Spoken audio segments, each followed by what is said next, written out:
কখনো জীবনে সূর্যোদয় দেখেছেন? কত প্রশান্তিদায়ক, কত শক্তিদায়ক হয়।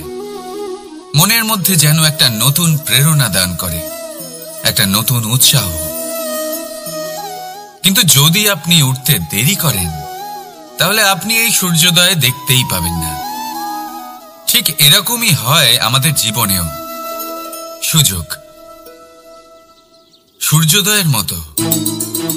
যদি আপনি আপনার জীবনে দরকারের চেয়ে বেশি অপেক্ষা করেন এই সুযোগের সদ্ব্যবহার করতে, তাহলে এই সুযোগ আপনার অপেক্ষা কখনোই করবে না, তা চলে যাবে।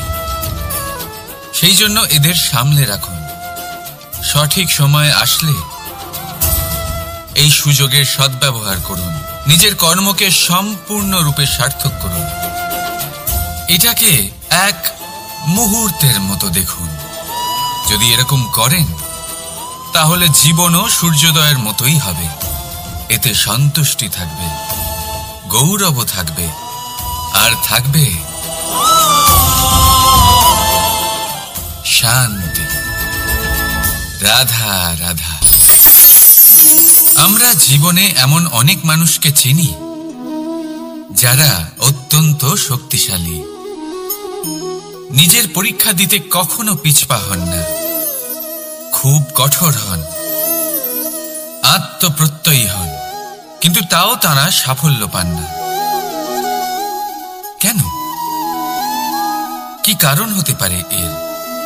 লৌহ মানবের মতো ব্যক্তিত্বের অধিকারী হওয়া সত্ত্বেও তারা সফলতা কেন লাভ করেন না? এবার এটার উত্তর তাদের ব্যক্তিত্বের মধ্যেই লুকিয়ে রয়েছে।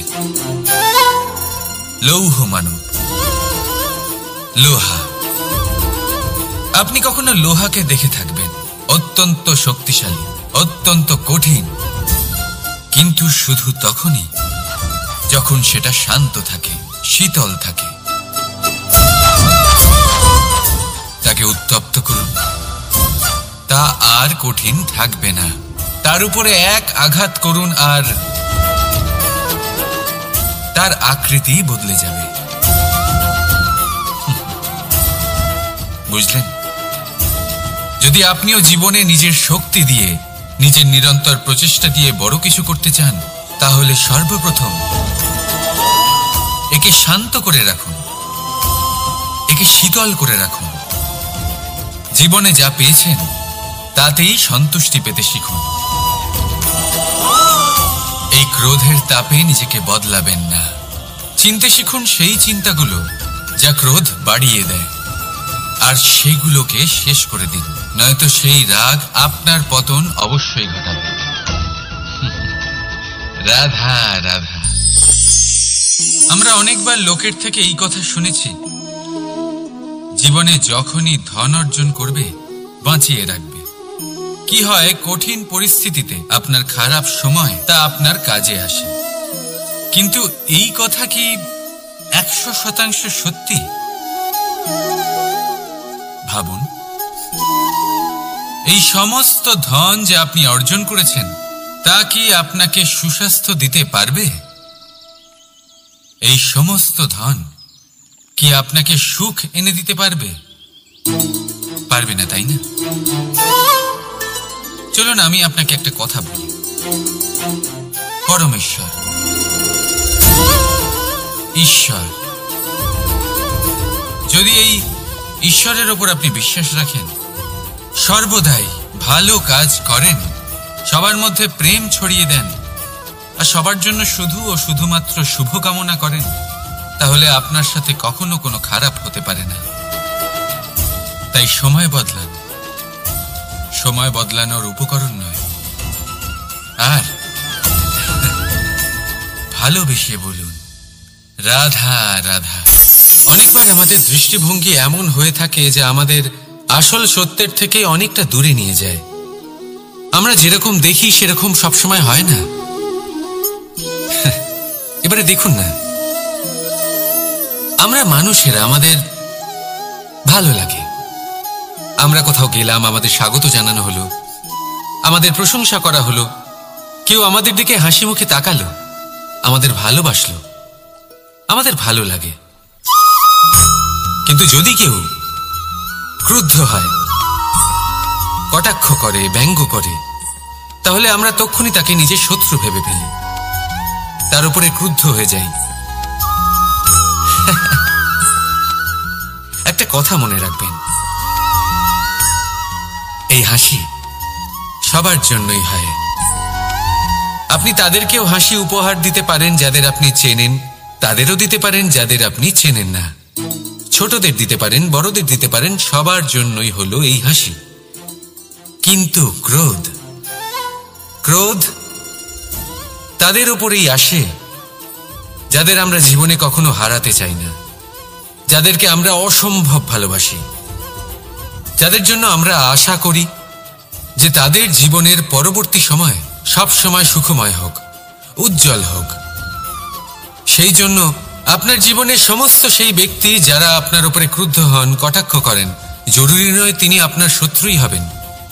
হতে পারে সে হলো আপনার শুভাকাঙ্ক্ষী, যিনি আপনার শুধুমাত্র ভালোই চান, যিনি আপনার জন্য একটা সুন্দর ভবিষ্যৎ চান। সেই জন্য সব সময় মন দিয়ে অন্যের কথা বোঝার প্রয়াস করুন। আপনি জানতে পারবেন তাদের কর্মের ধর্ম কি হতে পারে, আপনি জানতে পারবেন তাদের ক্রোধের মর্ম কি হতে পারে। রাধা রাধা।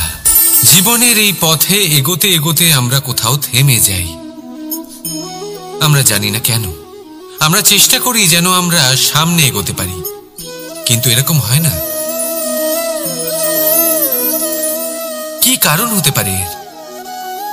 আসুন আমি আপনাকে বোঝাই। মনে করুন আপনি কোনো রাস্তায় হাঁটছেন, আপনার পা মুচকে গেল, আপনি পায়ে আঘাত পেলেন। এখন এই আঘাত যদি আপনাকে পথ চলতে বাধা দেয়, তখন আপনি থেমে যান। যদি আপনার ভাবনা চিন্তা ক্ষুদ্র হয়, তাহলে আপনি জীবনে কখনোই এগোতে পারবেন না। ভেঙে যাওয়া কলম দিয়ে আপনি কখনো চিঠি লিখতে পারবেন না। ঠিক সেইভাবেই যদি আপনার মনে অন্যের জন্য হিংসা থাকে, তাহলে আপনি আপনার নিজের ভাগ্য লিখতেই পারবেন না। কাজের প্রতি আলস্য আপনাকে কখনো ধনী হতে দেবেই না, আর ধনের প্রতি লোভ তা আপনাকে কখনো মহান হতে দেবে না। ছোট একটা কথা, কিন্তু এ হলো অত্যন্ত গুরুত্বপূর্ণ। ভাবনা চিন্তা অবশ্যই করুন, আর বোঝার চেষ্টা করুন সেটা যা আপনি বুঝতে চান। হতে পারে আপনি এমন কোনো পথ খুঁজে পেলেন যার ফলে আপনি কোনো খারাপ পথে যেতে যেতে থেমে গেলেন, বা আপনি এমন কোনো অর্থ খুঁজে পেলেন যা আপনাকে মহান হবার পথে অগ্রসর করে দিল। রাধা রাধা। অহংকার এ হলো ছোট একটা শব্দ, কিন্তু এর প্রভাব অত্যন্ত বৃহৎ হয়ে থাকে। আর সব থেকে বড় সমস্যা হলো মানুষ আজ অবধি বুঝতেই পারেনি যে এই অহংকারের বাস্তব রূপ কিরকম। কেউ একে গর্বের নাম দেন, কেউ একে আত্মসম্মানের নাম দিয়ে থাকেন, এবং কোথাও একটা এমন সময় চলে আসে যখন সময় এই অহংকারকে ভেঙে খান খান করে দেয়। আর তখন না গর্ব আপনাকে বাঁচাতে পারে, না আপনার আত্মসম্মান। এখন যদি আপনাকে উদাহরণ দিই, তাহলে যেখানে আপনি বসে আছেন সেই ঘরেই ওপরে তাকান, সেই ছাদের দিকে। যদি এই ছাদ অহংকার করতে থাকে যে দেখো আমি তো সব থেকে উঁচু জায়গায় আছি, আমার চেয়ে ওপরে আর কেউ নেই, আমি এই ঘরে থাকা সমস্ত ব্যক্তিকে ছায়া প্রদান করি, যদি এই অহংকার এসে যায় তাহলে কি? একবার ভেবে দেখুন, যদি পরের দিন তার উপর আরো একটা তলা বানিয়ে দেওয়া হয় তাহলে কি? এই ছাদ যার নিজের উঁচু হবার অহংকার ছিল, যে সব থেকে ওপরে ছিল, সে এবার পায়ের তলায় চলে এসেছে। এটাই হয়ে থাকে। মনে কখনোই অহংকার পোষণ করবেন না। যদি মনের মধ্যে কিছু রাখতে চান তাহলে প্রেমের ভাব রাখুন, স্নেহ রাখুন। এই অহংকারকে আপনি যা ইচ্ছে নাম দিন, গর্ব হোক, আত্মসম্মান হোক, এর দ্বারা আপনার কোনোভাবেই কোনো লাভ হবে না। তাহলে এই অহংকারকে ত্যাগ করুন আর আমার সাথে ভালোবেসে বলুন, রাধা রাধা।